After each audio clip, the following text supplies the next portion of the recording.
আসসালামু আলাইকুম। এটা হচ্ছে মনোপাতি। অ্যাকচুয়ালি আজকের এক্সপিরিয়েন্সটা হচ্ছে অন্যরকম।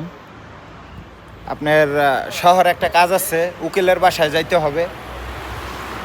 তো মেন রোড দিয়ে যারা যারা মনোপাতি ইউজ করেন ইতালিতে, তারা হচ্ছে সাবধানে ইউজ করবেন, কেননা হচ্ছে মেন রোডে ভাই আসলে অনেক রিস্ক।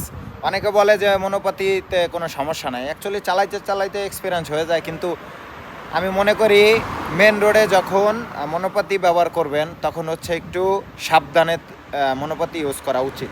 ঠিক আছে, তো ধন্যবাদ দেবো আমার একটা বন্ধুকে।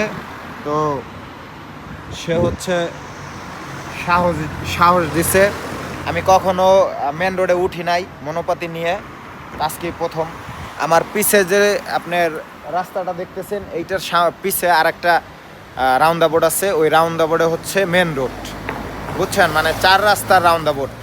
এই যে এইসব জায়গা দিয়ে অনেক অনেক রিস্ক। তো যারা যারা এই মনোপাতি ইউজ করবেন তারা হচ্ছে অনেক সাবধানতার সহিত ইউজ করবেন। যাই হোক, ভালো থাকবেন সবাই, সুস্থ থাকবেন। খোদা হাফেজ।